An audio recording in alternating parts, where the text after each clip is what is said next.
Assalamualaikum warahmatullahi wabarakatuh. Alhamdulillahilladzi hadana lihadza wa ma kunna linahtadiya laula an hadana Allah. Wa asyhadu an la ilaha illallah wahdahu la syarikalah wa asyhadu anna Muhammadan abduhu wa rasuluh. Sallallahu alaihi wa ala alihi wa ashabihi wa sallama tasliman mazida wa ba'd. Hadirin asatidzah wal ustadzat, para ustadz, para pengajar, baik ikhwan ataupun akhwat yang tergabung pada staf pengajar BISC Bandung Islamic School.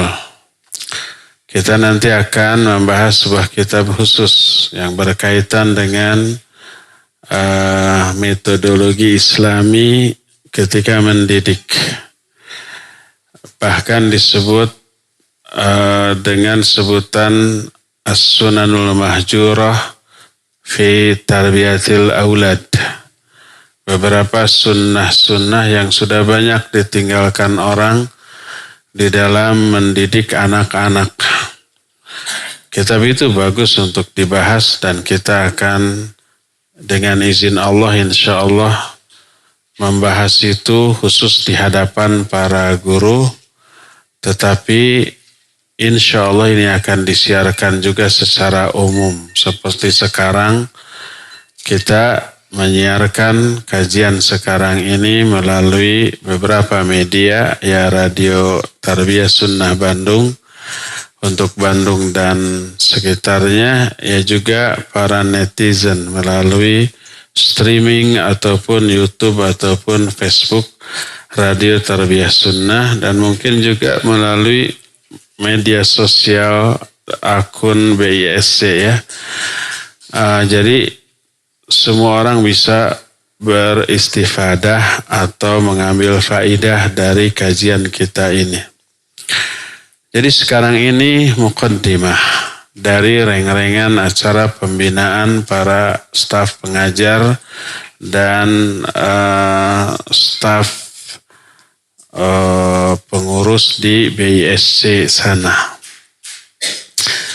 Kenapa kita harus mengadakan pembinaan rutin khususnya untuk para guru? Yang pertama ingin saya ungkapkan adalah bahwa yang ini harus disadari oleh para guru semua ya. Aktivitas mengajar ini bukanlah kepentingan duniawi. Jangan diniatkan ke sana, rugi. Keuntungan duniawi akan dapat, tapi enggak seberapa. Tapi harus fokuskan untuk kepentingan ukhrawi. Karena apa? Karena mengajar, terutama yang diajarkan kan ajaran Islam ya. Ini bagian dari dakwah. Bagian dari ibadah, bagian dari amal soleh, bahkan semulia-mulia atau sebaik-baik ucapan. Setiap aktivitas mengajar, menyampaikan ajaran Islam bersumber dari Quran dan Sunnah itu dakwah, dan Allah menyatakan itu sebaik-baik ucapan. Allah berfirman dalam Al-Quran, wa man ahsanu, siapa orang yang wa man ahsanu mimman da'a ilallah wa amila sholihan, siapa orang yang lebih baik ucapannya dibanding ucapan orang-orang yang mengajak kepada Allah Azza wa Jalla. Huruf man di dalam ayat ini dalam ilmu sastra Arab atau yang dikenal dengan sebutan ilmu balaghah, man dengan makna nafi. Artinya tidak ada lagi. Wa man ahsanu mimman da'a ilallah. Tidak ada lagi orang yang lebih baik ucapannya daripada orang-orang yang mengajak manusia kepada Allah Azza wa Jalla.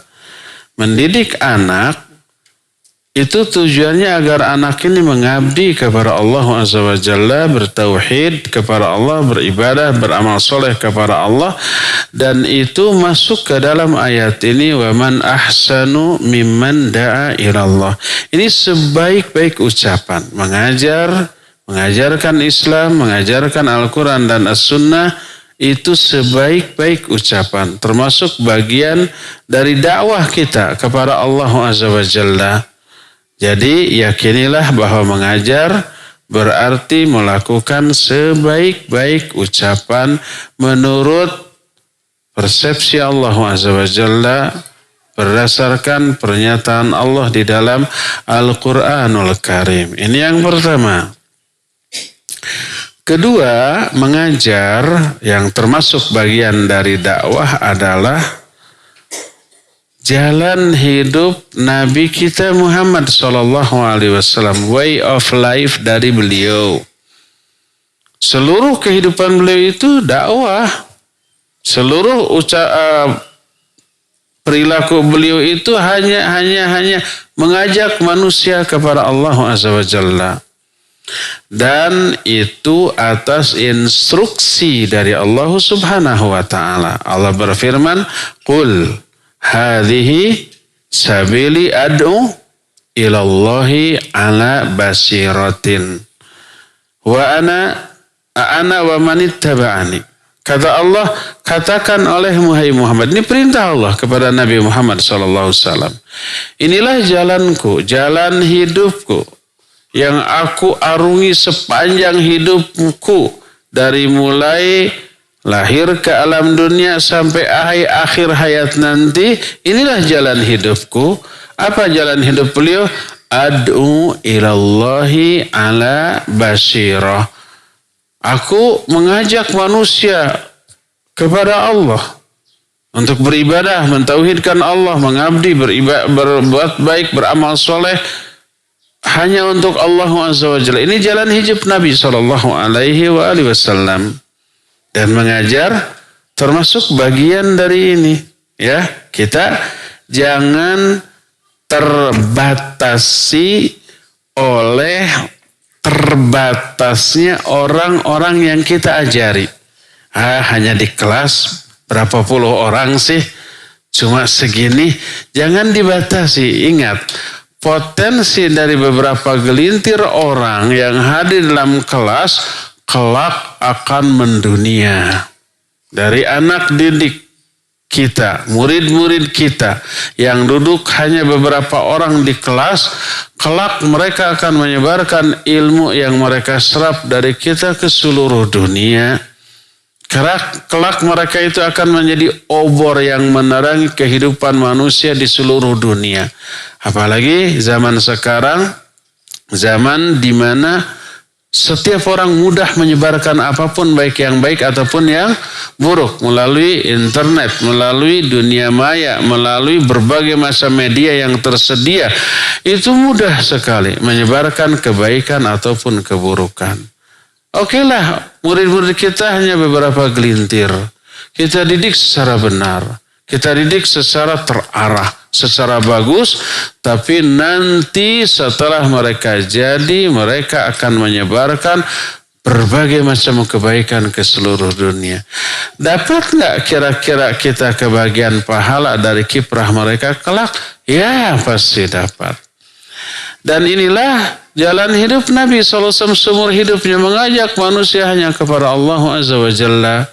Makanya menjadi da'i, termasuk di dalamnya menjadi seorang guru, berarti menempatkan diri, memposisikan diri pada posisi yang dahulu Nabi SAW menempati posisi itu.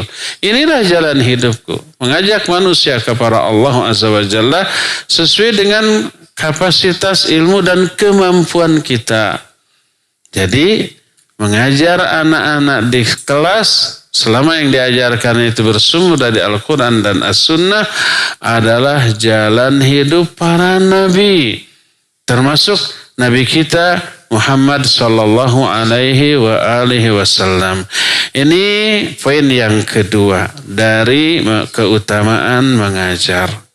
Ketiga, mengajar, menjadi seorang guru, terlebih guru agama, mengajarkan Quran Sunnah, itu adalah investasi akhirat yang amat sangat menguntungkan, yang nilai pahala dan kebaikannya tidak stagnan, tidak tetap, tapi berkembang dan berkembang terus. Karena apa? Karena ilmu itu akan menyebar dari mulut ke mulut, dari tulisan ke tulisan yang bersumber dari diri kita. Kita menyampaikan hanya kepada beberapa gelintir anak. Tapi faidahnya akan mendunia seperti yang dijelaskan tadi. Otomatis karena kita yang menanam saham awal terhadap tersebarnya ilmu tadi, kita memperoleh reward dari itu. Pahala, memperoleh balasan.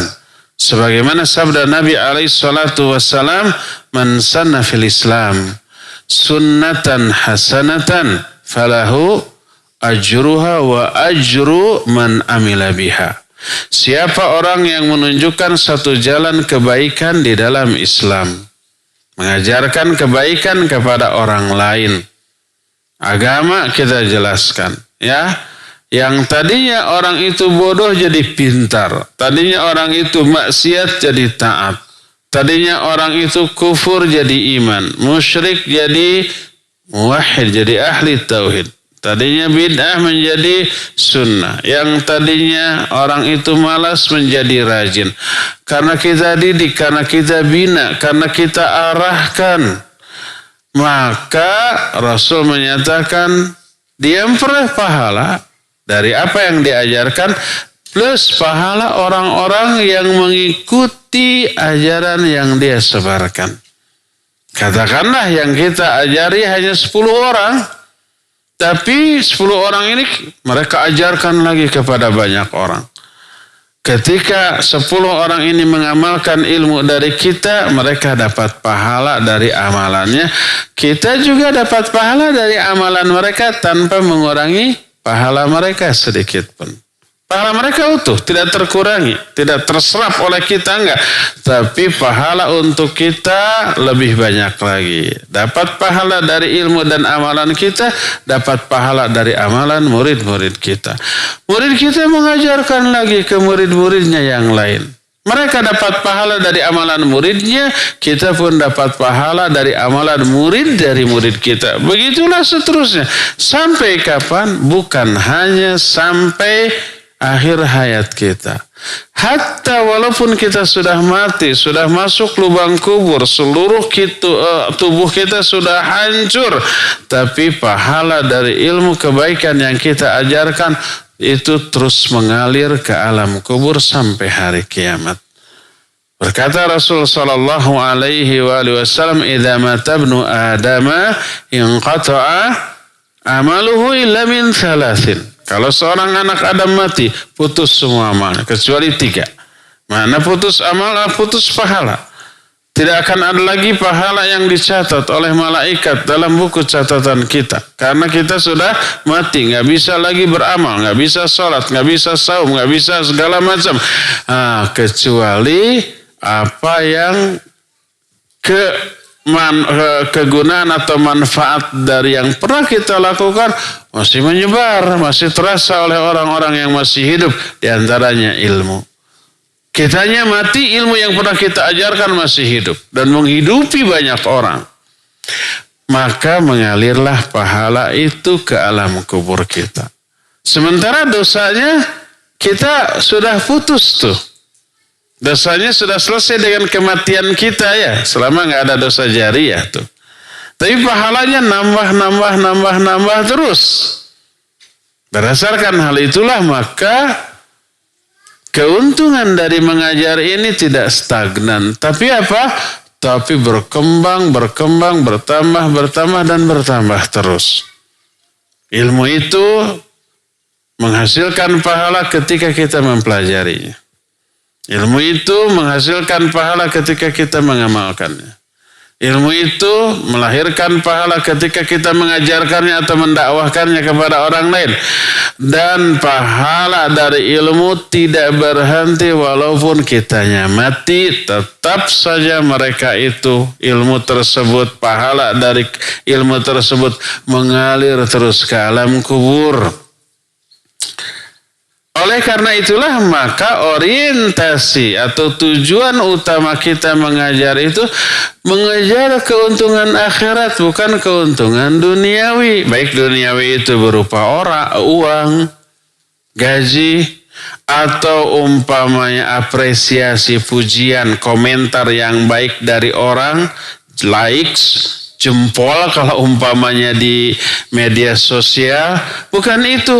Ketika bikin status isinya ayat atau hadis, aduh jempolnya cuma 2 gitu ya, haternya yang begininya malah ribuan gitu ya. Jangan putus asa, sebab tujuan utama kita memposting isi postingan dakwah itu lillahi ta'ala, untuk kepentingan akhirat kita, demi Allah, bukan demi manusia. Untuk meraih keuntungan yang Allah berikan, bukan dari manusia. Bukan komen manusia, jempol manusia, likes manusia, apresiasi manusia, enggak. Penilaian manusia itu nonsens. Enggak ada artinya bagi kita. Bahkan merusak. Kalau kita mengharapkan itu merusak itu. Ya. Kita bukan untuk dunia. Dakwah atau mengajar bukan untuk dunia. Untuk akhirat. Siapa yang mengajar akhirat, dunia itu pasti nanti akan mengikuti. Tapi siapa yang mengajar dunia, dunia akan menjauh, akhirat juga kita luput dari diri kita. Rugi besar kalau meniatkan dakwah termasuk mengajarkan Quran Sunnah untuk dunia. Maka hapus obsesi-obsesi, tendensi-tendensi duniawi kita yang ada di hati kita ketika mengajar. Hapus untuk mengejar salary yang tinggi. Hapus untuk mengejar posisi jabatan. Sehingga kalau ada orang lain yang jabatan lebih tinggi dari kita, lalu kita merasa panas, iri, dengki, dan sejenisnya. Enggak. Untuk itu kita mengajarkan agama. Bukan untuk itu kita menyampaikan ajaran Islam kepada siapapun. Ya, untuk akhirat. Kalau akhirat yang begitu luhur, yang begitu dahsyat, begitu agung, kita abaikan, terus yang kita kejar dunia, amat sangat disayangkan. Nanti kebaikan dari ilmu tidak akan sampai kepada kita. Karena apa? Karena motivasi kita dunia, bukan akhirat. Ingat bahwa dakwah termasuk di dalamnya mengajar, maknanya adalah mengajak manusia kepada Allah. Wa man ahsanu mimman da'a ilallah. Siapa yang lebih baik ucapannya daripada orang-orang yang mengajak manusia kepada Allah, bukan kepada diri sendiri. Qul hadhihi sabili ad'u ilallah. Katakan, ini jalan hidupku. Aku mengajak manusia kepada Allah, bukan kepada diri sendiri. Tapi kepada Allah Azza wa Jalla yang mensyaratkan wajibnya ikhlas. Wajibnya dakwah plus di dalamnya mengajar untuk akhirat. Oleh karena itulah, maka ciri-ciri orang-orang mukmin di surga diceritakan oleh Allah dalam Al-Quran. La nuridu minkum jazaa'a wala syukura. Kami dengan semua yang kami lakukan ini tidak mengharapkan balasan duniawi atau ucapan terima kasih. Hatta nganuhunkeun itu tidak dibutuhkan. Sebodoh amat mau menganuhunkeun mau tidak, mau berterima kasih, mau tidak, mau ngasih reward atau tidak. Bukan itu yang kita inginkan dengan apa yang kita lakukan. Tapi kita hanya mengharapkan balasan dari Allah. Balasan dari manusia enggak seberapa, balasan dari Allah itu yang luar biasa bagi kita. Ya. Jadi ini poin yang ketiga dari misi mengajar kita. Bahwa mengajar berarti menanamkan investasi akhirat yang tidak akan pernah rugi, yang keuntungannya tidak stagnan tapi terus berkembang bertambah, dan ini yang memberikan keuntungan yang luar biasa besar bagi kita. Ini poin yang ketiga yang harus selalu diingat. Jadi poin pertama bahwa mengajar ini bagian dari dakwah dan itu ucapan yang terbaik. Kata Allah yang mengatakan dalam Al-Quran. Yang kedua, mengajar yang merupakan bagian dari dakwah ini adalah jalan hidup yang ditempuh oleh manusia terbaik di sepanjang zaman.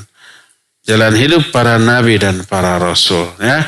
Dan yang ketiga, mengajarkan al-Islam ini adalah investasi akhirat yang tidak pernah berhenti pemanfaatannya di satu masa atau satu tempat tertentu, tapi berkembang, bertambah, dan bertambah terus. Ini poin yang ketiga. Poin yang keempat. Ini tidak boleh diabaikan untuk memotivasi kita agar kita ini tetap semangat mengajar, mau digaji, mau tidak. Mau dibayar, mau tidak. Mau diberi posisi, mau tidak. Mau dikasih jabatan ataupun tidak di sekolah itu, gitu ya. Ini yang memotivasi kita untuk tetap semangat dan untuk tetap ikhlas. Apa poin yang keempat? Poin yang keempat, mengajar itu menggugurkan dosa. Kan selama ini kita mah dosa terus-terusan, tobat jarangnya. Boleh dikatakan setiap hari kita dosa. Bukan setiap hari lagi, mungkin hampir setiap jam kita berbuat dosa.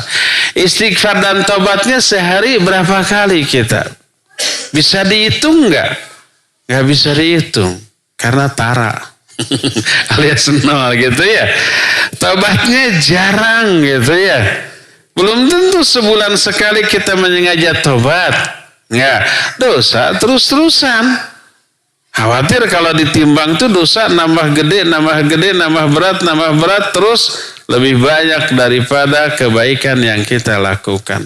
Nah, kebaikan, salah satunya dakwah atau termasuk mengajarkan al-Islam. Ini masuk kepada al-hasanat. Hasanat itu apa? Kebaikan. Dan setiap kebaikan menghapus dosa. Allah berfirman, innal hasanati yudhibnas sayyiat. Sesungguhnya kebaikan-kebaikan itu bisa menghapus dosa-dosa dan kesalahan-kesalahan. Makanya para ulama zaman baheula kalau memberikan wasiat atau saran kepada orang yang mau bertobat, dia pasti menyuruh untuk melakukan kebaikan yang pahalanya gede sehingga dosa yang terhapus gede. Ketika ada seseorang yang datang kepada Ibnu Abbas radhiyallahu anhuma, dia curhat sudah berzina, bagaimana saya bertobat? Dia menyatakan, halakal apakah kamu masih punya ibu? Dia jawab, ya, kalau begitu berbuat baiklah kepada ibumu. Udah begitu saja.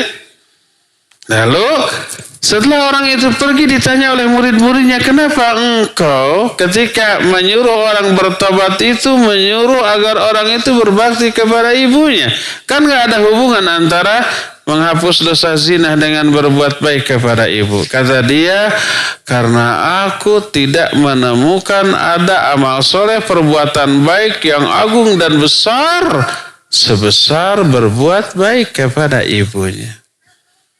Setiap kali nilai kebaikan dari sebuah amal soleh itu agung dan besar, maka efek menghapus dosanya juga besar. Dosa-dosa yang terhapus lebih banyak dan lebih besar lagi.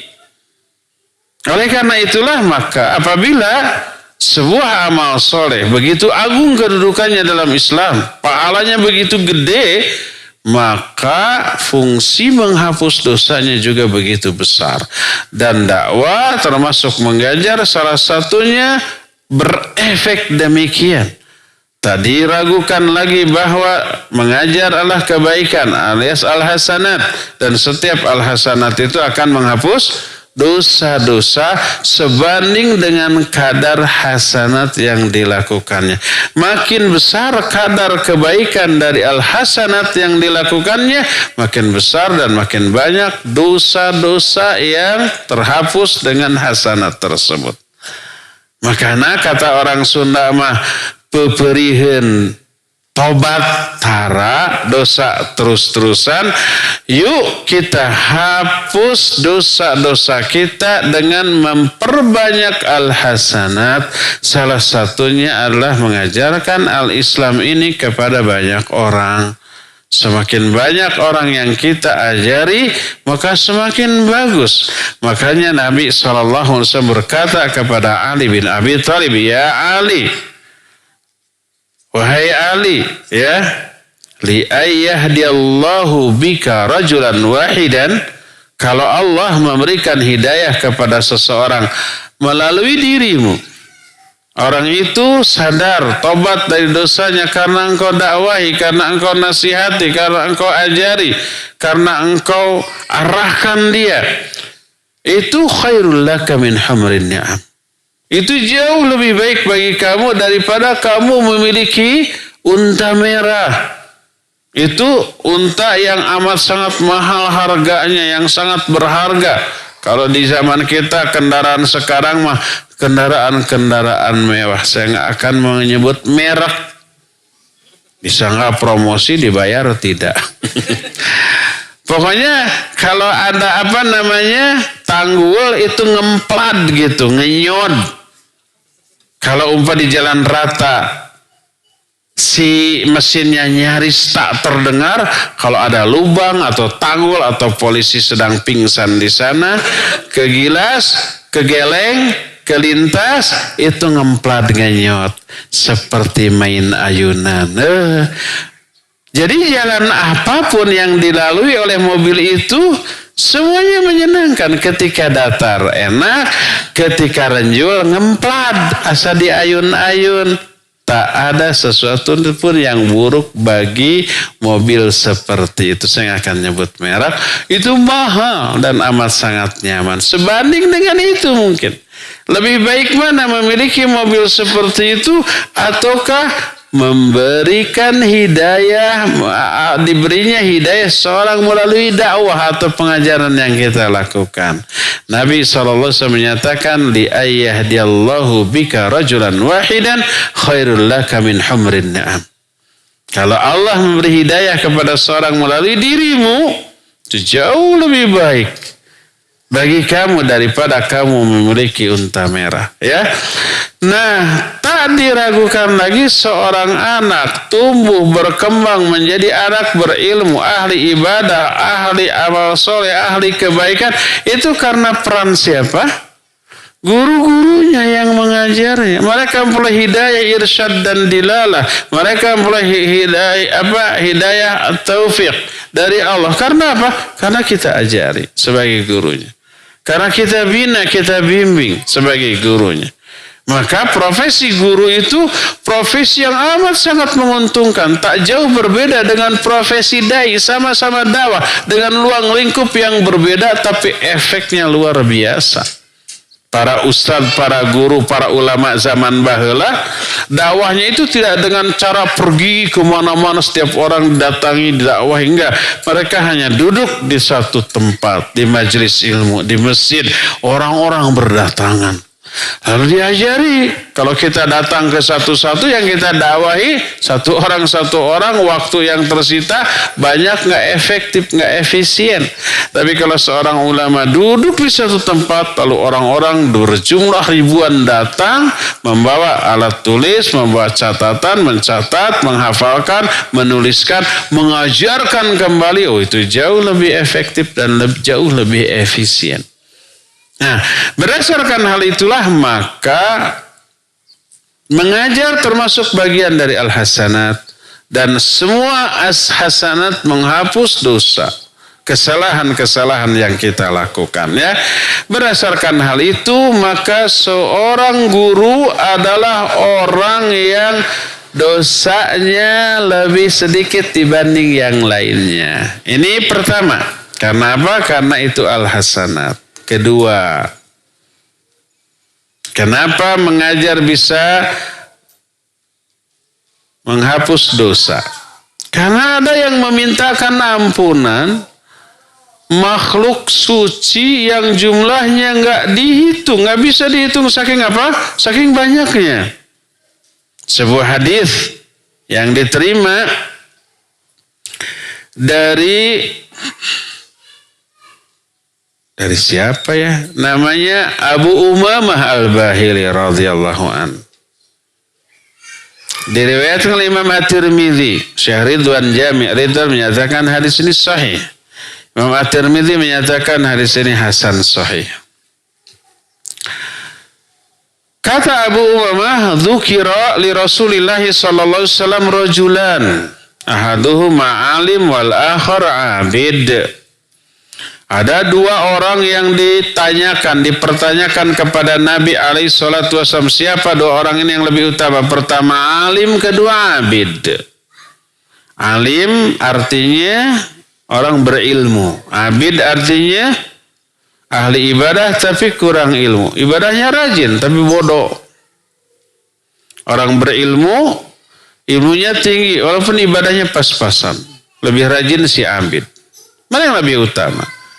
Nabi SAW menyatakan, Fadlul alimi alal abid kafadli ala adanakum. Wa fi riwayah kafadlil qamari laylatal badri ala sairil kawakib.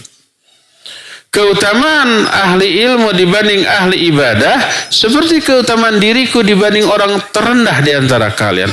Atau seperti bulan pada malam purnama dibanding seluruh bintang yang ada. Lalu Nabi melanjutkan, Innallaha wa malaikatahu wa ahlas samawati wal ard hatta namlah fi juhriha wa hatal hut fil bahr la yusalluna ala muallimin nasil khair. Sesungguhnya Allah juga para malaikat, seluruh makhluk penghuni langit dan penghuni bumi, sampai semut-semut yang ada di lubang-lubang mereka, di sarang-sarang mereka, sampai ikan-ikan yang ada di lautan, seluruhnya bersolawat kepada siapa? Ala muallimin nasil khair, kepada orang yang mengajarkan kebaikan kepada orang lain. Mengajarkan kebaikan tuh, guru. Ya, mampirlah salawat dari Allah, salawat dari para malaikat, salawat dari seluruh makhluk penghuni langit dan bumi. Orang yang mengajarkan kebaikan kepada manusia dapat salawat dari Allah, salawat dari seluruh makhluk penghuni langit dan bumi. Salawat dari Allah kita tahu apa maknanya? Pujian Allah kepada orang itu di hadapan para malaikat. Salatullahi ala abdih sana'uhu alaihi indal malaikah. Dipuji oleh Allah di hadapan malaikat. Adapun salawat para malaikat dan makhluk lain maknanya istighfar dan tarahum mereka. Malaikat itu selama orang itu mengajarkan kebaikan kepada orang lain selalu mendoakan Allahumma gfir lahum, Allahumma arhamhum, Allahumma gfir lahum, Allahumma arhamhum. Terus begitu. Ya Allah ampuni mereka, ya Allah rahmati mereka. Selama ngajar begitu tuh. Coba bayangkan bapak-bapak, ibu-ibu lagi ngajar di kelas. Selama ngajar 1 jam pelajaran berapa menit? 45 apa sejam? 45. Selama 45 menit malaikat itu mendoakan, ya Allah ampuni dia, ya Allah rahmati dia, ya Allah ampuni dia, ya Allah rahmati dia. Begitu terus. Pertama yang mendoakannya malaikat makhluk suci yang tidak pernah berdosa, walau hanya sekejap. Nggak ada malaikat yang durhaka. Jangan salah faham dengan peristiwa atau kisah malaikat yang diturunkan di Babilonia yang mengajarkan apa? Sihir. Siapa malaikat itu? Harut dan Marut. Apakah Harut Marut itu malaikat yang durhaka? Nggak ada malaikat durhaka. Seluruh malaikat taat. Seluruh malaikat itu hamba-hamba yang dimuliakan. Nggak ada yang durhaka. Tapi kenapa tuh Harut dan Marut mengajarkan sihir? Sihir ini buruk apa jelek? Buruk dan jelek. Mengajarkannya atau mempelajarinya bisa kufur apa tidak? Bisa kufur. Dan itu diajarkan oleh Harut dan Marut. Dosa nggak mereka? Kalau kita mempelajari ilmu sihir kita dosa. Lalu kita ajarkan ilmu sihir kepada orang dosa lagi ya. Tapi khusus malaikat tidak dosa. Loh kok bisa? Ya karena diperintahkan oleh Allah sebagai ujian bagi manusia. Tahu nggak kenapa kita bisa bergerak ini? Saya bisa begini. Ya, bisa ngadang heak begini. Bisa berdiri, bisa duduk, bisa jalan-jalan, bisa lari, loncat juga bisa, ya. Salto saya bisa. Cuma kepala duluan. Berarti nggak bisa. Kenapa bisa melakukan itu? Itu ada yang memproses. Siapa yang memprosesnya? Para malaikat yang menggerakkan kita. Diproses oleh malaikat itu. Hanya kita nggak sadar, kita nggak aware gitu, kita merasa ini mah kita aja. Perlu para malaikat yang menggerakkan kita, ya, atas perintah Allah. Termasuk ketika seorang akan berdosa, akan bermaksiat, tetap diproses oleh malaikat. Kalau seorang mau sujud kepada patung, gitu ya, apakah malaikat yang ditugaskan untuk itu? Jangan. Biarkan si najeg-jerg ngarah nggak bisa sujud karena itu memusyrik, nanti kita ta'awun alal itsmi wal udwan. Apakah begitu? Enggak. Memang ditugaskan untuk itu, mau buruk mau jelek tetap diproses gitu ya. Orang mau ngebunuh, kata malaikat, jangan biarkan dia ngebunuh. Tahan, jangan digerakkan. Itu keburukan, nanti kita kebawa dosa. Apakah tiba-tiba jadi patung apa begitu?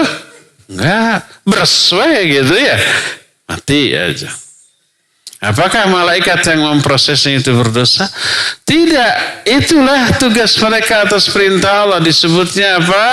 Tugas atau kewajiban jabaliyah, bukan syariah. Ya, maka tidak berdosa mereka melakukan itu. Ya, siapa yang menyiksa orang-orang di neraka dan di alam kubur? Siapa? Malaikat. Kejam banget. Dosa tuh malaikat nyiksa. Apa begitu? Enggak, itu diperintahkan oleh Allah Azza wa Jalla. Enggak, ya. Jadi malaikat Harut dan Marut diturunkan oleh Allah mengajarkan sihir atas perintah Allah Azza wa Jalla sebagai ujian bagi manusia. Makanya ketika ada orang yang mau belajar diwanti-wanti dulu. Innama nahnu fitnatun fala takfur. Kami ini hanya ujian bagi kamu. Jangan kamu kufur dengan belajar sihir ini. Diberi peringatan. Kalau orang itu kekeh petekeh ingin belajar sihir. Kalau orang itu ngeyel, sureyel, ngotot, surotot, tetap ingin belajar sihir, ajarkan dengan resiko yang dia harus tanggung. Jadi tidak ada malaikat yang durhaka. La ya'sunallaha ma amarahum wa yaf'aluna ma yu'marun. Taat, tunduk, patuh kepada semua perintah Allah Azza wa Jalla. Nggak ada yang durhaka, nggak ada yang dosa. Makanya mereka dianggap sebagai hamba-hamba yang Allah muliakan. Bal ibadum mukramun. Mereka lah hamba-hamba yang dimuliakan. Makhluk suci mulia seperti malaikat. Terus jumlahnya nggak terhitung, penghuni langit dan bumi, bayangkan. Ditambah dengan seluruh makhluk lain, termasuk binatang yang kecil, apalagi yang besar. Semut yang jumlahnya entah berapa triliun. Terus ikan-ikan yang ada di lautan yang konon jumlah binatang atau makhluk di laut itu jauh lebih banyak daripada makhluk di daratan. Semuanya bersolawat. Kepada siapa? Para guru. Ala muallimin nasil khair. Kepada orang yang mengajarkan kebaikan kepada manusia. Bayangkan makhluk sesuci itu, para malaikat sebanyak itu berdoa kepada Allah. Pasti dikabulkan. Maka tanpa disadari, sadar atau tidak, terasa atau tidak terasa, tahu atau tidak tahu, sang guru selama mengajar dosa-dosanya dihapus. Dosa-dosanya berguguran. Dosa-dosanya diampuni oleh Allah Azza wa Jalla. Jadi aktivitas mengajarlah aktivitas penggugur dosa. Lumayan apa? Lumayan. Lumayan. Bukan lumayan lagi. Ini mah anugerah yang amat sangat besar. Dosa terus-terusan, tobat jarang atau bahkan mungkin saja tidak pernah. Yuk kita kurangi dosa itu dengan banyak-banyak mengajarkan kebaikan kepada manusia. Maka sang guru itu begitulah nasibnya. Ya, baik apa bagus? Baik dan bagus. Makanya kalau orang tidak termotivasi untuk menjadi seorang guru, berarti orang itu tidak kabita, tidak tergiur, tidak teriming-iming dengan semua keuntungan-keuntungan yang tadi. Ya pahala nambah terus-terusan, ya dosa berkurang karena pertama itu al-hasanat yudhibna sayyiat. Yang kedua ada makhluk lain yang mendoakan, mengistighfarkan, memintakan ampunan bagi kita dan juga rahmat bagi kita semua. Nih guru tuh kayak begitu tuh, jangan dianggap enteng, jangan dianggap rendah. Jauh lebih mulia daripada manajer di sebuah perusahaan dengan gaji puluhan bahkan lebih dari 100 juta. Dibanding direktur itu hanya unggul dari segi gaji di dunia, uang itu saja. Tapi untuk akhiratnya super minim. Berbeda dengan para guru, dengan para pengajar. Ya. Itulah poin yang keempat dari keistimewaan yang didapat oleh seorang guru.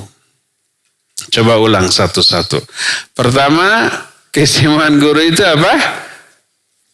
Sebaik-baik ucapan menurut Allah Azza wa Jalla. Yang kedua apa? Jalan hidup para nabi, jalan hidup manusia terbaik, para nabi, para rasul. Qul hadhihi sabili ad'u ila Allah, ya. Yang ketiga apa tadi?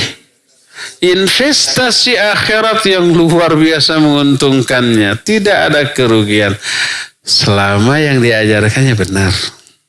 Tapi yang diajarkannya salah, itu mah disebut dosa jariah.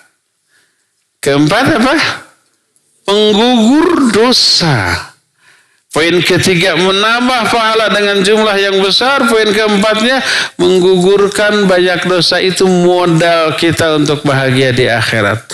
Pahala dan dosa.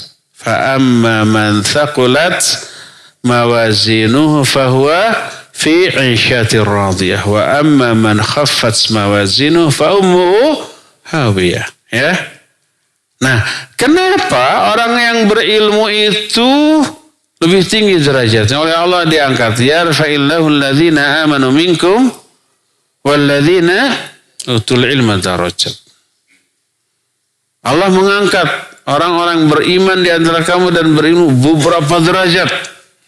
Lebih tinggi dibanding manusia pada umumnya. Berkata Imam Ibnu Hajar, beliau menyatakan raf'atud darajat li kasratis thawab wa qillatil atham. Ketinggian darajat itu bergantung pada banyaknya pahala. Dan sedikitnya dosa, makin banyak pahala, makin sedikit dosa, makin tinggi derajat tuh.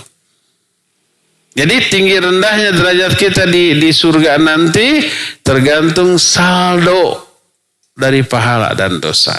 Makin banyak saldo pahala, dosanya makin sedikit, makin tinggi derajat. Makanya disebut darajat. Darajat itu tingkatan yang berurutan dari bawah ke atas. Makin atas makin bagus, makin baik. Ya. Adapun neraka disebut darokat. Sama dengan darajat, tingkatan tapi urutannya dari atas ke bawah makin hebat siksanya. Dan yang paling hebat yang paling bawah. Innal munafiqina fid darkil asfali minan nar. Orang-orang munafik itu berada pada dark. Dark itu tingkatan. Dark terendah. Untuk neraka disebut darokat, untuk surga disebut darajat. Untuk kemuliaan disebut derajat, untuk kehinaan disebut darokat. Semakin rendah, semakin hina, semakin buruk, semakin dahsyat siksanya. Itu semuanya itu didasarkan kepada pahala dan dosa.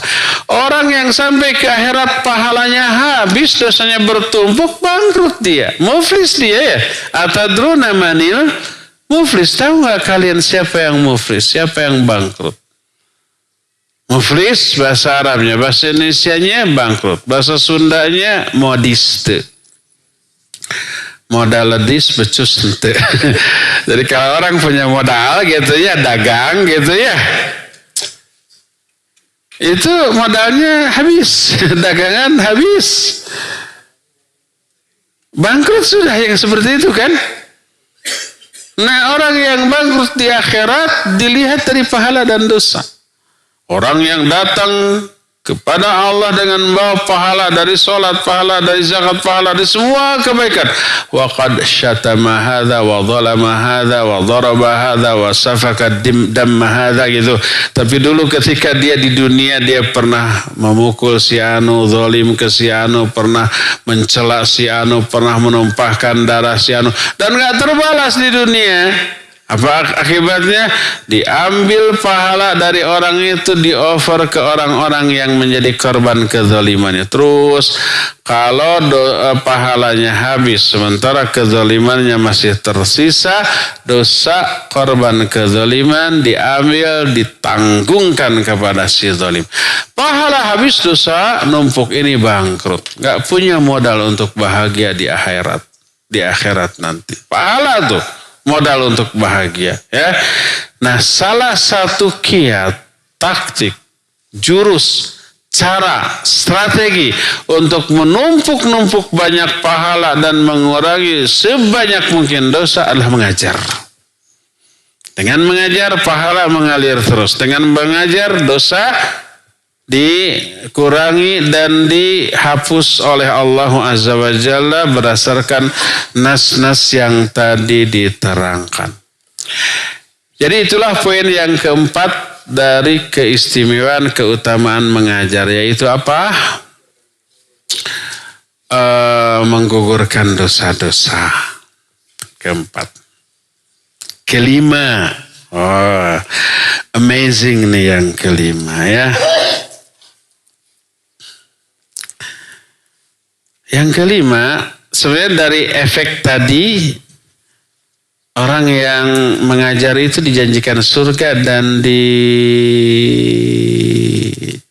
jaminan untuk diselamatkan dari api neraka. Boleh itu ditambahkan kelima, tapi itu sudah tercakup dari yang tadi, konsekuensi yang pasti ya teralami akibat yang tadi. Cuma efeknya yang satu lagi ini yang luar biasa, yang saya bilang amazing tadi. Orang berilmu bisa menyelamatkan orang-orang yang berkawan dekat dengan dia. Sebagaimana diterangkan di dalam salah satu hadis ini sahih, diriwayatkan oleh Imam Bukhari dan Imam Muslim. Dalam dua kitab sahihnya. Hadis ini sedikit agak panjang, tapi saya akan baca secara cepat saja ya. Berkata Rasulullah sallallahu alaihi wa alihi wasallam, diterima dari Abu Hurairah radhiyallahu an, inna lillahi tabaraka wa ta'ala malaikatan sayyaratan. Sesungguhnya Allah, inna lillahi tabaraka wa ta'ala malaikatan sayyarah. Sesungguhnya Allah memiliki beberapa malaikat yang sayyarah, mobil. Mobil disebut sayyarah karena dia suka apa? Jalan-jalan ke sana kemari, ya. Berjalan saro, orang yang berjalan sair. Tapi kalau berjalannya terus sayyar. Tambah tak marbutah untuk mubalaghah. Sayyarah itu jadi yang suka jalan terus-menerus ke sana kemari dengan jarak yang jauh tanpa henti. Ada malaikat yang kerjanya jalan-jalan. Terbang-terbang bukan jalan-jalan ya. Pergi ke sana kemari. Untuk apa? Yabtaghuna majalis dzikr. Sekadar untuk mencari majelis-majelis zikir. Mencakup di dalam majelis ilmu. Karena apa? Karena sebaik-baik zikirlah ilmu. Sebaik-baik majelis zikir adalah majelis ilmu. Terus faida wajadu majlisan fihi dzikrun qa'adu ma'hum. Kalau para malaikat menemukan satu majelis yang di dalamnya ada zikir, ada dibahas ilmu. Di kelas dibahas ilmu kan ya? Mereka duduk di sana. Duduk di majelis tersebut. Wa haffa ba'dhum ba'dha bi ajnihatihim hatta yamla'u ma bainahum wa bainas sama'id dunya. Terus mereka itu kata orang Sunda mah papunggu-punggu satu dengan yang lain, satunya di atas yang lainnya dengan sayap-sayap mereka sampai memenuhi antara langit dan bumi, sampai memenuhi sejak bumi tersebut di tempat mereka berkumpul sampai ke langit dunia. Kata Syekh Al-Utsaimin, ini mengisyaratkan amat sangat banyaknya jumlah malaikat yang hadir dalam majelis ilmu. Sampai numpuk sampai dari bumi ke langit sampai itu. Jauh kan? Jaraknya tidak bisa dihitung oleh manusia, penuh oleh malaikat. Fa'idha tafarraqu araju wa sa'adu ila sama. Setelah selesai mereka bubar. Mereka naik ke langit. Lapor kepada Allah Azza wa Jalla. Fayas'aluhumullahu Azza wa Jalla wa huwa a'lamu bihim. Allah bertanya kepada mereka. Padahal Allah lebih tahu. Allah bertanya bukan tidak tahu. Allah lebih tahu. Lalu kenapa kalau sudah tahu bertanya? Untuk menjelaskan perkara ini kepada kita. Kata Allah, min aina jitum? Dari mana kalian? Di mana wae atuh ya, gitu ya. Bahasa Arabnya apa tadi? Min aina ji'tum. Bahasa Inggrisnya kumaha? Apa bahasa Inggrisnya? Where you come from? Negara, di mana asal mana? Where have you been? Maka mana wae? Dari mana aja itu where have you been? Where did you go? Meren. Where were you? Kalau sudah were nggak perlu go. Where were you? Di mana kamu tadi gitu? Min aina jitum? Dari mana kalian? Mereka menjawab, ji'na min indi ibadin laka fil arab. Kami datang dari sisi hamba-hambamu di muka bumi. Yusabbihunaka wa yukabbirunaka wa yuhallilunaka wa yahmadunaka wa yas'alunak. Mereka bertasbih kepadamu, bertakbir kepadamu, bertahlil kepadamu, bertahmid kepadamu dan meminta kepadamu. Kata Allah, wa madza yas'alunani? Apa sih yang mereka minta? Yas'alunaka jannataka. Mereka meminta surgamu ya Allah. Ini oleh para ulama diterangkan memintanya laisa bi lisanil maqal bal bi lisanil hal. Bukan dengan bahasa lisan tapi dengan bahasa tubuh. Orang yang duduk dalam majelis ilmu, mulutnya terkatup. Dari awal sampai akhir nggak berdoa apapun secara lisan. Nggak minta surga, nggak minta dijauhkan dari neraka, enggak. Tapi dengan lisanul hal. Bahasa tubuhnya dengan duduknya mereka di sana berarti mereka minta surga. Berarti mereka minta ampunan. Berarti mereka itu minta dijauhkan dari api neraka. Kata Allah, hal ra'au jannati, apakah mereka itu sudah pernah melihat surgaku? Dijawab belum. Gimana kalau sudah melihat? Oh pasti akan lebih sungguh-sungguh lagi. Kan kita belum pernah kan melihat surga Allah. Yang kita dapat baru apa? Informasi tentang surga. Baru informasi dari Quran Sunnah saja sudah apa? Pikabitaun. Sudah menggiurkan. Bingitsnya. Di sana ada emas perak, bidadari surga, ya, buah-buahan, makanan-makanan, terus tidak pernah tua, tidak pernah lelah, tidak pernah bosan, tidak pernah jenuh. Istri-istri kita setiap saat, setiap detik tambah cantik, tambah muda, tambah menggiurkan, tambah segala macam. Kitanya juga begitu, gitu ya. Istri kita tidak hanya satu atau dua, tapi puluhan. Di dunia kita belum tadud, di akhirat minimal natunya. Tapi mereka tidak saling cemburu karena kecemburuan, iri, dengki, semua keburukan itu oleh Allah sudah dicabut terlebih dahulu dari dada-dada para ahli surga. Ya, kok bisa nggak cemburu? Ya bisa. Kenapa tidak Allah yang mengatur? Coba begini. Satu keluarga punya anak. Sayang. Berapa persen orang tua sekali sayangnya kepada anaknya? Berapa persen?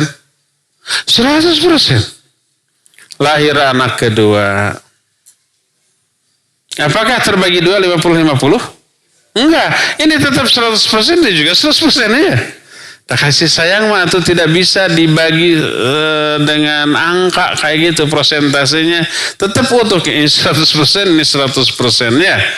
Apakah kakaknya cemburu ke adiknya? Enggak, malah sayangnya dia lusus. Lahir lagi anak ketiga, keempat sampai ke-10. Mereka saling cemburu apa tidak? Tidak. Saling sayang. Ya kecuali kalau orang tuanya memperlakukan mereka secara tidak adil mungkin. Tapi selama adil merata gitu, mereka merasa memperoleh kasih sayang sama, mereka tidak akan ada rasa iri dengki di antara sama mereka. Malah yang ada cinta saling menyayangi, ya. Adik dengan kakak. Itu membagi cinta dalam bentuk seperti cinta ke saudara.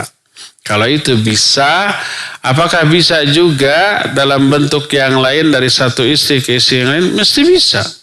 Allah Azza wa Jalla di akhirat itu bisa. Dicabut seluruh kecemburuan, seluruh ibu-ibu nggak akan dengar ini. Ingin cepat penjelasannya berlalu, makanya udah sampai di sana aja. Baru dengar berita tentang surga aja, itu sudah terapa? Tergiur, apalagi melihatnya. Wa yastajirunaka, mereka pun minta perlindungan kepadamu ya Allah. Dari apa mereka minta perlindungan kepadaku? Dari nerakamu. Apa sudah lihat nerakaku? Belum. Gimana kalau sudah melihat? Pasti lebih sungguh-sungguh lagi. Ya. Apa kata wa yastaghfirunaka, dan mereka pun minta ampunan kepadamu ya Allah. Jadi orang yang duduk dalam majelis ilmu itu minta surga, minta diselamatkan dari api neraka, dan minta ampunan dengan bahasa tubuh mereka. Bagaimana respon Allah Azza wa Jalla? Allah menyatakan qad ghafartu lahum fa'ataituhum ma sa'alu wa ajartuhum mimma stajaru. Aku sudah ampuni mereka. Jadi mereka yang tadi berada dalam majelis ilmu itu diampuni oleh Allah Azza wa Jalla tuh. Aku akan berikan kepada mereka apa yang mereka minta. Apa yang mereka minta? Surga akan Allah berikan, dan aku berikan mereka perlindungan dari apa-apa yang mereka berlindung dari hal itu, dari neraka. Akan diberikan perlindungan dari api neraka. Tuh 3. Oleh Allah Azza wa Jalla sudah berikan jaminan. Ini salah satu keutamaan dari majelis ilmu. Mengajar agama di kelas majelis ilmu apa bukan? Iya, kena dengan hadis ini. Kata para malaikat, Rabbi fihim fulanun abdun khatta'un innama marra fajalasa ma'hum. Ya Allah, di kalangan orang yang hadir di majelis ilmu itu ada abdun khatta'. Ahli maksiat. Abdun khatta' bukan khati. Khatta' dengan segat mubalaghah, artinya terus-terusan dosa. Hamba yang melakukan dosa terus-menerus. Dosa besar. Karena marra, dia cuma lewat, innama marra wajala sama. Tadinya nggak punya niat untuk ikut duduk dalam majelis ilmu. Cuma lewat, ada yang ngumpul-ngumpul. Ikut mampir, ikut duduk di sana. Tidak niat dari rumahnya tuh. Cuma lewat, apa ngumpul-ngumpul. Biasa kalau ngumpul gitu ada konsumsi tuh. Datang ikut duduk gitu ya. Dalam bahasa Sunda disebutnya hamindolen. Gak tahu apa artinya tuh. Orang kayak gitu gimana? Apa dapat juga janji yang tadi ya surga ya ampunan ya dijauhkan dari api neraka? Apa kata Allah Azza wa Jalla? Qad ghafartu lahu humul qawmu la yashqa bihim jalisuhum. Aku juga sudah ampuni orang itu. Dapat tuh.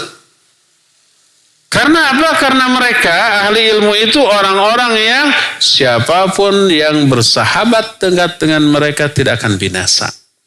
Humul qawmu la yashqa bihim jalisuhum. Mereka adalah satu kaum yang jalis mereka, jalis itu kawan dekat. Teman bergaul. Siapa saya dengan yang bergaul dengan mereka tidak akan binasa.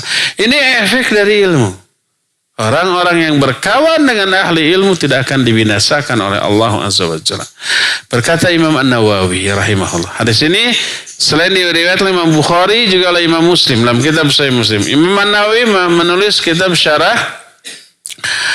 Sahih Muslim. Berkata Imam An-Nawawi, qala al-ulama, berkata para ulama yang pernah menjadi guru-guru Imam An-Nawawi.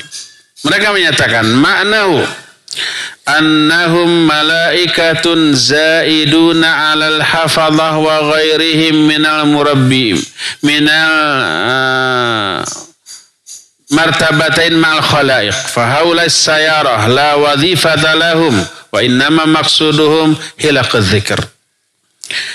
Kata Imam Nawawi, mereka adalah malaikat tambahan, malaikat zaidun. Selain malaikat hafadhah, kan setiap kita ada malaikat hafadhah yang menjaga keselamatan kita depan dan belakang. Allah berfirman, lahu mu'aqibatun min baini yadayhi wa min khalfihi yahfadunahu min amrillah. Bagi setiap orang ada malaikat penjaga depan dan belakang, menjaga di atas perintah Allah. Malaikat yang dimaksud bukan malaikat hafadhah, juga bukan malaikat pencatat, bukan malaikat qarin, bukan. Tapi mereka malaikat yang kerjanya hanya jalan-jalan, muter-muter, terbang, la wadhifata lahum. Mereka tidak punya peran lain. Selain demikian, hanyalah maksud mereka, tujuan utama mereka mencari majlis-majlis ilmu, majlis-majlis zikir. Coba ketika menjelaskan hadis ini, para ulama menyatakan bahwa fata'ammal ayyuhal qari'il karim, ayyuhal qari'ul karim, hadzal fadl azim alladhi atahu Allahu man hadara hilaqal ilm fahris an takuna mimman nalah. Wa hadzal hadits fihi anna jami'a man hadara hilaq wa majalis al-ilm nala hadzal fadl hatta wa illam yakun talibu ilmin wa innama jalasa indahum lihajatin. Fa inna barakatal ilmi wa mujalasatihim tanaluhu wa hadha fadlullah yu'tihi man yasha. Perhatikan wahai pembaca yang budiman, keutamaan yang agung ini yang Allah berikan kepada setiap orang yang menghadiri halaqah-halaqah ilmi, majlis-majlis ilmu. Bersungguh-sungguhlah kamu untuk memperolehnya. Di dalam hadis ini ada penjelasan seluruh orang yang hadir dalam majlis ilmu akan memperoleh keutamaan ini, sekalipun bukan seorang penuntut ilmu. Dia hanya duduk untuk keperluan tertentu. Mungkin dia datang, ada yang duduk ikut sekedar istirahat, sekedar berteduh. Itu dapat. Karena barokah dari ilmu serta barokah dari majlis ilmu menyebabkan mereka memperoleh keutamaan yang Allah janjikan ini. Ya. Berdasarkan hal itulah maka salah satu efek positif dari peran ahli ilmu adalah memberikan kebaikan bagi siapapun yang bersahabat dengannya. Berefek itu. Walaupun tidak dengan niat untuk mencari ilmu, tapi dia bersahabat dengan para ahli ilmu akan memperoleh efek yang baik. Ya. Bahkan para malaikat nih, saking baiknya malaikat kepada manusia, walaupun manusia nggak punya jasa apa-apa kepada malaikat. Malaikat itu kalau umpamanya ada orang yang tidak hadir dalam majelis ilmu, apapun alasannya, maka malaikat mendoakan kebaikan. Kalau tidak hadirnya itu karena sakit, didoakan semoga sembuh. Kalau tidak hadirnya itu karena kemiskinan, dia harus mencari nafkah. Kalau dia ngaji, anak istrinya kelaparan. Makanya dia tidak ngaji, dia mencari nafkah. Oleh malaikat didoakan semoga diberikan rezeki. Dan kalau nggak ngajinya itu karena futur, nggak ada alasan, duit banyak dia di bank, punya orang. Dia sehat, kendaraan tinggal milih ya tuh, mau kendaraan apa? Kan sekarang ada aplikasinya. Nah, nggak ada uzur, satu-satunya alasan dia nggak ngaji karena lemahnya iman, karena futur dia. Maka tidak hadir. Oleh malaikat didoakan hidayah. Sebagaimana diterangkan dalam hadis dari Amr bin Shu'aib dari bapaknya. Siapa bapaknya Amr bin Shu'aib? Shu'aib. Karena Amr bin Shu'aib artinya Amr anak Shu'aib. Siapa bapaknya Amr bin Shu'aib? Shu'aib. Bapaknya Shu'aib menyatakan, fayaqulu ba'dul malaikah li ba'din ma habasa fulanan. Ketika ada seorang yang tidak hadir di majelis ilmu, biasanya dia hadir. Tapi kalau sekarang nggak hadir, malaikat kan hafal, mengabsen siapa yang suka hadir. Ternyata nggak hadir, kenapa? Lalu bertanyalah para malaikat kepada yang lainnya, apa sih yang menghalangi si fulan? Kenapa dia tidak hadir? Fataqulu malaikat yang lain menjawab, Allahumma in kana dhalan fahdi. Ya Allah, bila orang itu tidak hadir itu karena sesat, karena kufur, karena terpengaruh oleh hal-hal yang mempengaruhinya, berikan hidayah kepada dia. Wa in kana faqiran faghni. Kalau dia tidak hadir karena fakir, nggak punya ongkos, atau harus mencari nafkah karena fakirnya, berikan kecukupan kepada dia. Wa in kana maridan fa'afih. Kalau dia sakit sampai tidak hadir, maka berikan kesembuhan. Coba, nggak ada doa buruk dari malaikat kepada orang yang tidak hadir kepada pengajian. Ya Allah, kalau dia tidak hadir itu karena futur, semoga dirugikan dunia akhirat. Apakah begitu? Enggak, berikan hidayah kepada dia. Kalau sakit, berikan kesembuhan. Kalau fakir, berikan rezeki kepada dia. Oleh karena itulah maka efek dari orang yang berilmu memberi dampak positif kepada orang-orang yang bersahabat dengan mereka. Mereka akan memperoleh keberkahan dari ilmu sahabatnya ini dan dari majelis ilmu yang biasa mereka hadiri. Ya. Itu poin kelima dari apa? Dari keistimewaan menjadi guru. Dan banyak lagi kalau kita ungkit puluhan. Lebih dari 33 poin yang saya pernah mengumpulkan, lebih dari 33 poin. Kita yang baru kita jelaskan baru apa? 5 poin. Tapi itu pun sudah cukup pikabitan, menggiurkan, ya. Maka tetaplah beriltizam menjadi guru dengan niat yang amat sangat ikhlas. Tinggal timbul pertanyaan, bagaimanakah caranya agar mengajar yang kita lakukan benar-benar bisa memperoleh semua yang dijanjikan oleh Allah? Karena apa? Karena amat disayangkan. Tidak semua orang yang berdakwah, tidak semua orang yang mengajarkan memperoleh semua keutamaan tadi. Enggak. Apakah setiap pengajar pasti dapat pahala, pasti dapat pengguguran dosa, pasti didoakan oleh malaikat, pasti memperoleh semua yang diterangkan tadi? Amat disayangkan tidak semua.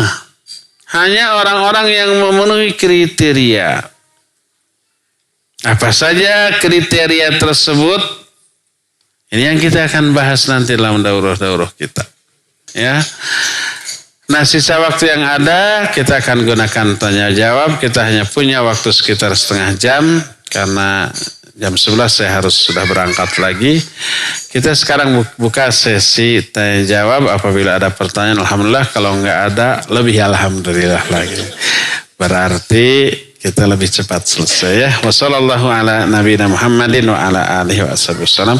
Untuk ikhwan, ana fikir bisa langsung ya secara lisan. Untuk akhwat boleh lisan, boleh juga dengan tulisan. Baik. Syukran jazakallah khairan al Ustaz atas nasihat dan materi-materi yang disampaikan. Dipersilakan pada ikhwan wa akhwat atau ustazah dan ustaz dan ustazah barangkali ada pertanyaan. Ya, fadhil. Bismillahirrahmanirrahim. Assalamualaikum warahmatullahi wabarakatuh. Waalaikumsalam warahmatullahi wabarakatuh. Apa Ustaz?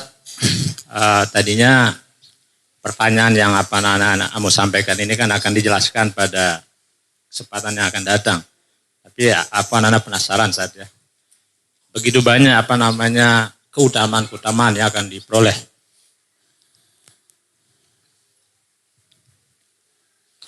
Anak mohon saja tip agar kita bersemangat untuk bisa meraih keutamaan itu. Syukran. Assalamualaikum. Barakallahu fiik. Pertanyaannya bagaimana tip untuk memperoleh keutamaan tadi. Itu adalah kalimat terakhir yang saya ucapkan ya. Itu akan dibahas pada acara rutin kita, kalau jadi acara rutinnya, kalau serius. Apa yang harus kita lakukan? Itu. Pertama, wajib ikhlas. Karena Allah Azza. Saya sebut poin-poinnya ya. Siapa yang tidak ikhlas? Karena dengan satu peribahasa dalam bahasa Inggris, capek gawe, teka pakai barijeng di teke. Bahasa Inggris mana ya ta? Sudah capek berbuat, nggak kepake, bahkan diazab. Kalau nggak ikhlas, apapun amal ibadahnya, termasuk mengajar, termasuk dakwah. Jadi pertama wajib ikhlas. Kedua wajib benar. Baik benar dari segi isi yang disampaikan, ajaran yang disampaikan. Itu yang tidak boleh salah tuh. Wajib benar. Kalau yang disampaikannya benar, dia pahala, ditambah pahala dari amalan-amalan muridnya yang juga pasti benar nanti. Amalan muridnya benar. Dapat pahala, kita yang ngajar ini juga dapat pahala. Sebaliknya kalau salah, man sanna fil Islam sunnatan sayyi'atan fa'alaihi wizruha wa wizru man amila biha. Kalau yang diajarkannya berupa kesalahan, dapat dosa ditambah dosa murid-murid yang mengikuti kesalahan tersebut. Nanti muridnya mengamalkan amal ibadah secara salah. Dosa si guru yang mengajarnya memikul semua dosa itu tanpa mengurangi dosa-dosa dari murid-muridnya. Maka wajib benar. Inilah yang menjadi titik tujuan utama dari pembinaan ini. Jangan sampai guru-guru memiliki pemahaman yang keliru, pemahaman yang salah tentang Islam. Lalu pemahaman yang salah itu diajarkan ke muridnya. Muridnya salah mengamalkan amalan yang salah, gurunya ikut menanggung dosa. Jadi yang kedua wajib benar dari aspek isi. Kedua wajib benar dari aspek cara. Cara apa? Cara menyampaikan. Isi yang disampaikan benar, caranya salah, keliru. Orang bisa lari dari kebenaran. Bukan karena isi yang disampaikan, tapi karena caranya yang keliru ketika menyampaikannya. Orang nggak simpati dengan cara yang kasar, dengan cara yang dibarengi dengan cacian, umpatan, hinaan gitu ya. Hei para ahli neraka, umpamanya para calon-calon penghuni neraka, hei orang-orang yang dilaknat oleh Allah, mau sampai kapan kalian begitu? Kapan mau sholat? Orang lari, bukan karena diajak sholatnya, tapi karena ketersinggungan pribadi mereka dengan bahasa atau cara yang kita lakukan. Maka itu namanya tanfir. Apa makna tanfir? Membuat orang lari dari kebenaran. Basyiru wala tunafiru. Yassiru wala tuassiru, basyiru wala tunafiru. Mudahkan dan jangan dipersulit. Berikan kabar gembira dan jangan membuat mereka lari. Ya. Jadi yang keduanya selain ikhlas juga isinya harus benar. Dan banyak lagi yang lainnya nanti ya. Di antara kiat-kiat agar semua yang kita inginkan itu bisa kita raih. Nanti kita akan bahas lebih detail. Wallahu a'lam bishawab. Ada lagi? Baik, dipersilakan barangkali dari akhwat atau ikhwan langsung di akhwat secara tulisan boleh. Di ikhwan ada lagi? Pertanyaan sederhana Ustaz, yang kadang-kadang sering menghantui diri kita. Seorang guru Ustaz, kadang-kadang kita malas gitu Ustaz mengajar. Nah itu termasuk berdosakah apa enggak Ustaz? Demikian Ustaz. Ya, barakallahu fiik. Kadang-kadang seorang guru, seorang ustadz malas ke pengajian, ke ngajar. Akhirnya dia tidak datang. Apakah dosa atau tidak? Ya, pertama ada dua sisi yang saya soroti. Pertama dari aspek kewajiban dia sesuai dengan kesepakatan dengan lembaga. Dia harus datang, harus ngajar, lalu tidak datang, dia dosa karena melanggar perjanjian. Itu pertama. Kedua, sekarang umpamanya bukan guru seperti itu, anggaplah ustadz di pengajian. Dibayar apa tidak? Tidak dibayar. Apakah ada komitmen perjanjian dengan lembaga yang mengundang? Mungkin tidak ada, hanya rutin begitu. Lalu tidak datang karena malas, karena haroream. Ya, apakah dia berdosa? Ya, pertama, kalau dia ada rasa malas, wajib introspeksi. Kenapa introspeksi? Pasti disebabkan karena dosa atau kemaksiatan yang sebelumnya dia lakukan. Apapun bentuk kemaksiatan itu, karena kemaksiatan selain berefek terhalangnya dia dari hidayah, juga menyebabkan hidayah yang ada sebelumnya tercabut. Umpamanya orang terbiasa tahajud terus, enteng dia, ringan bagi dia, ya. Begitu alarm jam 3 dipasang berbunyi, dia langsung bangun, langsung ke air, gosok gigi dan wudhu, lalu sholat, enteng. Suatu saat dia berat. Bunyi tapi berat. Males gitu. Akhirnya alarmnya dimatikan. Nanti 5 menit lagi. Belum sampai subuh. Jadi hidayah tahajud yang tadinya sudah Allah berikan dicabut. Kenapa? Itu balasan atas dosa atau kemaksiatan yang sebelumnya dia lakukan. Itulah yang oleh para ulama, Syekh Al-Utsaimin disebut dengan sebutan fujur. Fujur itu ada 2 macam. Pertama adalah al-wuqu fil ma'asi, yang kedua al-khuruj minat ta'ah. Itu beliau jelaskan ketika menerangkan hadis riwayat Bukhari Muslim, iyyakum wal kadhiba fa innal kadhiba yahdi ilal fujur. Jauhi oleh kalian dusta, karena dusta itu bisa menyeret pelakunya kepada fujur. Fujur ada 2. Pertama dosa. Tadinya Sebelum berdusta dia nggak berani melakukan dosa-dosa ini nggak berani. Tapi kenapa setelah berdosa jadi berani ya, nekat?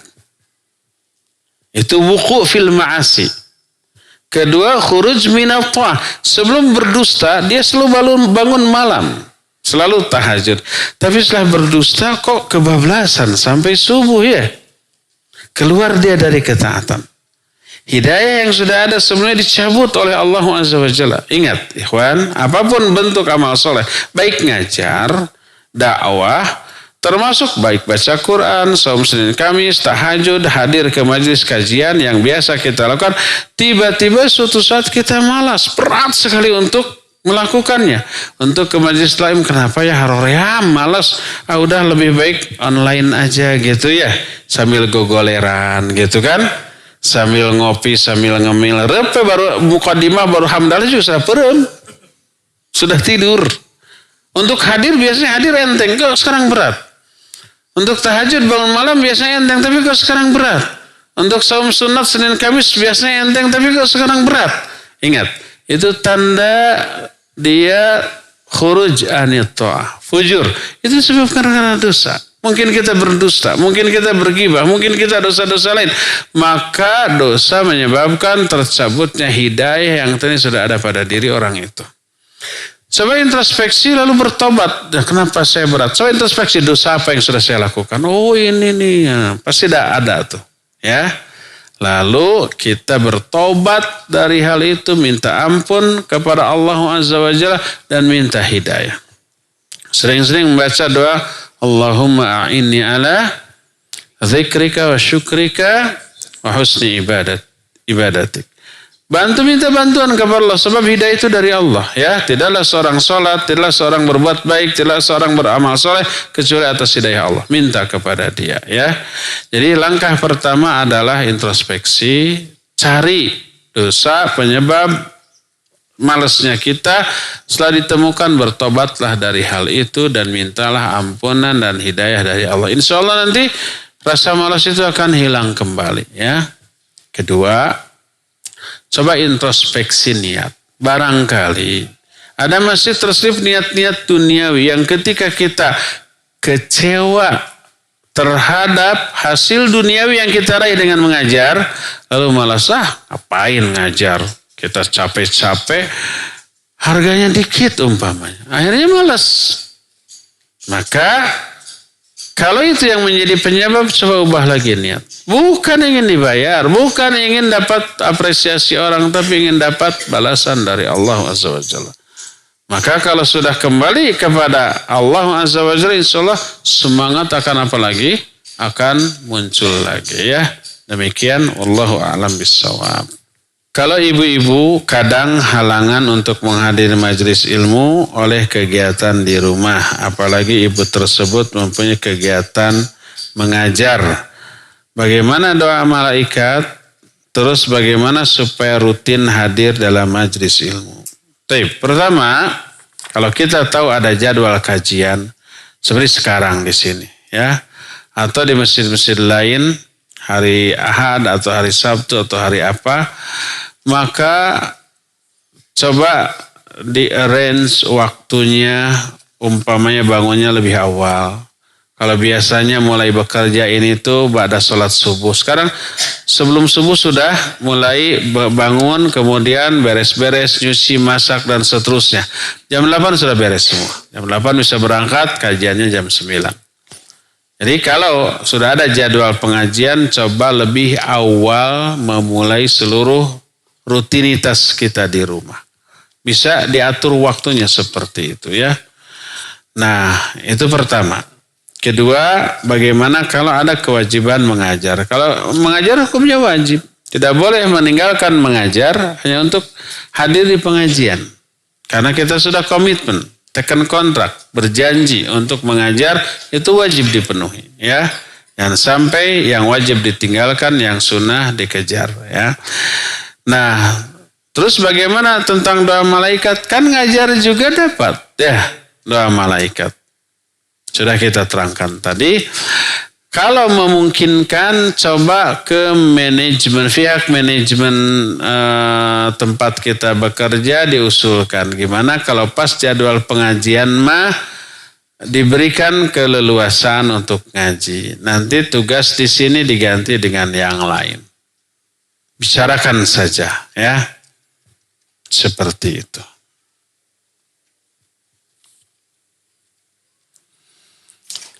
Apakah pengajar ilmu umum tidak mendapatkan keutamaan itu?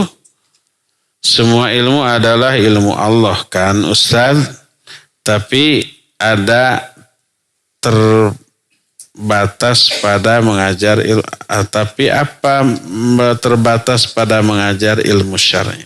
Ya barakallahu fiik. Seluruh keutamaan belajar ilmu dan mengajarkan ilmu yang tadi diterangkan maknanya adalah hanya ilmu syar'i. Tentang tafsir, tentang hadis, tentang fikih, usul fikih termasuk bahasa Arab juga ya. Tidak mencakup ilmu umum seperti matematika, fisika, bahasa Inggris dan yang lain-lainnya ya. Bahasa Indonesia, bahasa ada mulok sekarang masih ada. Muatan lokal sebagai bahasa daerah tidak termasuk. Hanya ilmu syar'i. Terus bagaimana hukumnya mengajarkan ilmu umum? Imam Ibnu Qudamah Al-Maqdisi rahimahullah menyatakan selama ilmu umum tersebut adalah ilmu umum yang maslahat bagi umat. Apalagi ilmu umum tersebut ada dampak terhadap pemahaman ilmu syar'i. Sebagai contoh umpamanya matematika. Matematika dibutuhkan nggak oleh ilmu syar'i? Ilmu apa? Faraid, waris. Kalau nggak bisa ngitung, nggak bisa nanti ngitung warisan. Salah. Teori ilmu warisnya tahu, tapi menghitungnya nggak bisa. Maka kita belajar. Ya, seperti ilmu matematika jelas bermanfaat. Ilmu kedokteran, manfaat. Ilmu sains, teknologi seperti umpamanya IT itu bermanfaat. Selama itu bermanfaat, apalagi kalau umpamanya bisa mengangkat derajat kemuliaan umat, mempelajarinya bisa fardu kifayah. Minimalnya sunnah, walaupun tidak akan menyamai keutamaan mempelajari ilmu syar'i. Ya. Jadi kalau itu hukumnya fardu kifayah, minimal sunnah, mempelajarinya dapat pahala, mengajarkannya juga dapat pahala, walaupun tidak sebesar pahala ilmu syar'i. Pahala mengajarkan tata cara wudhu yang benar, tata cara sholat yang benar, nggak akan bisa ditandingi dengan mengajarkan grammar dalam bahasa Inggris. Mengajarkan grammar ada pahala, ada pahala. Ada nggak bahasa Inggris berkepentingan untuk dakwah? Ada ya. Nanti kita diundang oleh komunitas yang hanya bisa berbahasa Inggris, kitanya nggak bisa. Lalu dengan itu belajar.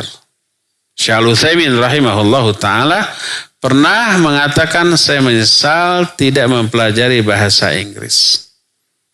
Ketika terjadi satu kasus, beliau di bandara menunggu penerbangan. Ada banyak orang di sana dan mengenal beliau, lalu ada tanya jawab. Beliau dimintai tausiah. Pakai bahasa Arab, tapi orang-orang nggak ngerti karena berbahasa Inggris. Lalu ada yang menerjemahkan. Di antara yang hadir ada yang faham bahasa Arab dan faham bahasa Inggris. Lalu dia protes, wahai Syekh, ini penerjemahnya ngaco. Anda berbicara tauhid, dia menerjemahkannya syirik. Anda berbicara sunnah, dia menerjemahkannya bid'ah. Kan Syekh Al-Utsaimin tidak tahu itu. Karena nggak mengerti bahasa Inggris. Ya. Akhirnya dimintalah orang itu yang menerjemahkan. Kadang-kadang si penerjemah itu nggak nyambung, asal ngomong aja. Saya pernah mendengar ada ceramah Syekh diterjemahkan oleh orang. Syekh ngomong apa, dia ngomong kemana. Ya. Saya berbicara begini, yang menerjemahkan mah kemana saja gitu ya. Nggak nyambung. Ada yang seperti itu. Oleh karena itulah, maka bila satu komunitas yang hanya bisa berbahasa Inggris ya didatangi oleh ustadz, lalu ceramah dalam bahasa Indonesia atau bahasa Arab diterjemahkan, pertama khawatir keliru, salah. Kedua, penerjemahan itu tidak 100% tepat dengan bahasa asli. Nah, lalu ada orang belajar bahasa Inggris dengan motivasi itu, saya harus bisa ceramah dengan bahasa Inggris. Ibadah enggak? Ibadah, berpahala. Ya. Saya harus mengajarkan bahasa Inggris agar calon-calon ustadz-ustadz di masa yang akan datang bisa berbahasa Inggris dan bisa dakwah ke komunitas berbahasa Inggris. Dikirim ke Eropa, dikirim ke Amerika, dikirim ke luar negeri ya. Maka insya Allah bernilai pahala walaupun pahalanya tidak sebanding dengan mengajarkan ilmu syar'i. Terakhir ya.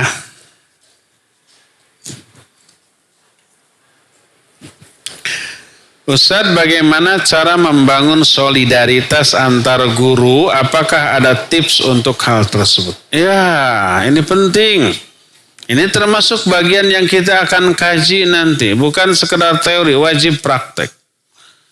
Untuk menciptakan solidaritas yang tinggi antara sesama guru, sesama karyawan, itu dari semua pihak, dari setiap individu guru, termasuk manajemen, termasuk aturan. Itu mempengaruhi. Jangan sampai kita menerapkan aturan yang menciptakan suasana egoisme, tidak peduli kepada sesama. Ada juklak, ada job description.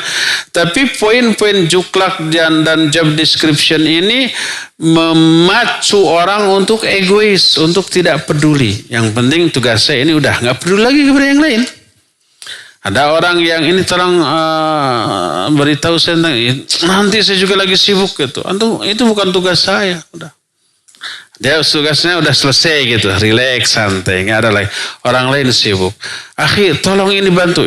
Bukan tugas saya, tugas antum. Tugas saya udah selesai. Egois ya, egois. Buat sistem yang menghapus semua itu. Kasih kredit poin bagi setiap orang yang mampu membantu pihak lain. Dan kasih sanksi atau kredit minus bagi orang yang kira-kira cuek apalagi mengganggu tugas orang lain. Nanti diperhitungkan baik ke gaji, ke promosi jabatan atau ke yang lain-lain. Sehingga orang tuh tidak egois hanya kepada tugas dia pribadi. Setelah dia sudah tugas selesai, beres, nggak ada lagi pekerjaan, waktu masih banyak, dia cari siapa yang bisa saya bantu ya. Ada yang perlu bantuan saya? Ini nih, oke, mana yang kamu sulit dalam masalah ini? Jadi bantu. Ada reward untuk itu. Nah ini diambil dari ketetapan syariat. Allah Azza wa Jalla menyatakan siapa orang yang melepaskan kesulitan orang lain di dunia, Allah akan lepaskan kesulitan dia di akhirat nanti ya. Allahu fi aini wallahu fi auni abdi ma kana al-abdu fi auni akhi.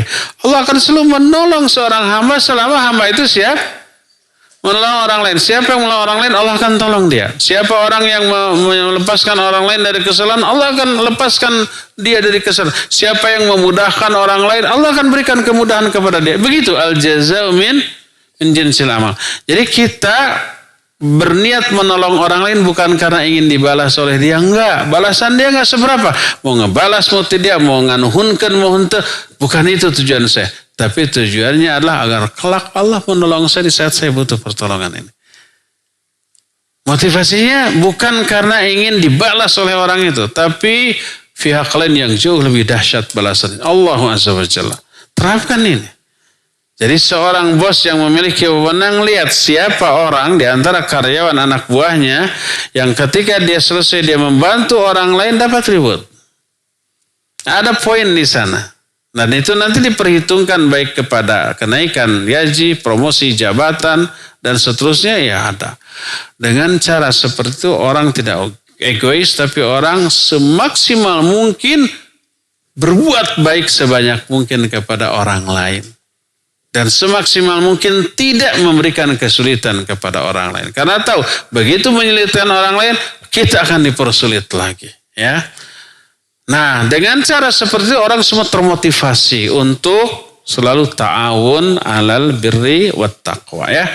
Nah, poin detailnya nanti kita akan jelaskan pada daurah-daurah yang akan datang ya. Wallahu a'lam. Pertanyaan bonus kalau ada silakan. Kan poin-poin tadi yang diterangkan khusus untuk pengajar ya guru. Iya. Bagaimana keutamaan yang diraih oleh yang menunjang seperti yang misal menyiapkan meja, menyiapkan papan tulis atau mengatur jadwal. Iya, barakallahu fiik. Setiap orang yang memiliki andil dalam terlaksananya dakwah, dia akan peroleh balasan sesuai dengan kadar andilnya. Seperti kita sekarang dakwah begini. Ada pahala, ada. Siapa yang dapat pahala? Semua orang yang memiliki andil. Tidak hanya ustaznya, ya. Ada bagian IT-nya. Ada bagian kulinya yang yang menyiapkan kursinya, menyiapkan kameranya, menyiapkan sound systemnya, menyiapkan tempatnya, termasuk yang memvakum ini. Ada peran enggak? Ada. Tanpa mereka kita susah untuk mengadakan acara seperti ini. Maka setiap orang yang terlibat memperoleh pahala sesuai dengan kadar dari peran yang dimainkannya. Makin besar perannya, makin gede pahalanya. Ya, apapun bentuk peran itu, termasuk hanya menyediakan peralatan. Umpamanya ceramah ini direkam. Siapa yang merekamnya? Ya orang yang ditugaskan untuk itu. Kalau dia nggak merekam, apakah tersebar nggak? Nggak tersebar. Bahkan termasuk bahwa kita nggak terlibat di dalam dakwah ini karena nggak hadir, karena nggak tahu. Tapi begitu disiarkan, dia rekam, lalu dia upload, dia share melalui sosial media yang dia miliki. Lalu karena itulah banyak orang memperoleh hidayah. Apakah dia dapat pahala? Iya. Sebanyak apa pahalanya? Sebanyak orang-orang yang dapat hidayah karena postingan dan sharing yang dia lakukan. Jadi apapun perannya, tetap Allah Maha Adil, Allah akan memperhitungkan semuanya ya. Wallahu a'lam bishawab. Ya, waktu kita sudah hampir habis, ada 5 menit yang tersisa, saya infakkan, saya sedekahkan kepada antum untuk istirahat. Sudah lebih. Sampai di sini insya Allah kita akan bisa jumpa lagi di sesi yang kedua, mungkin di tempat yang berbeda ya. Sekian, subhanakallahum bihamdik, asyhadu an la ilaha illa anta, astaghfiruka wa atubu ilaik, walhamdulillahi rabbil alamin, wa sallallahu ala nabina Muhammadin wa ala alihi wa ashabihi wasallam. Assalamualaikum warahmatullahi wabarakatuh.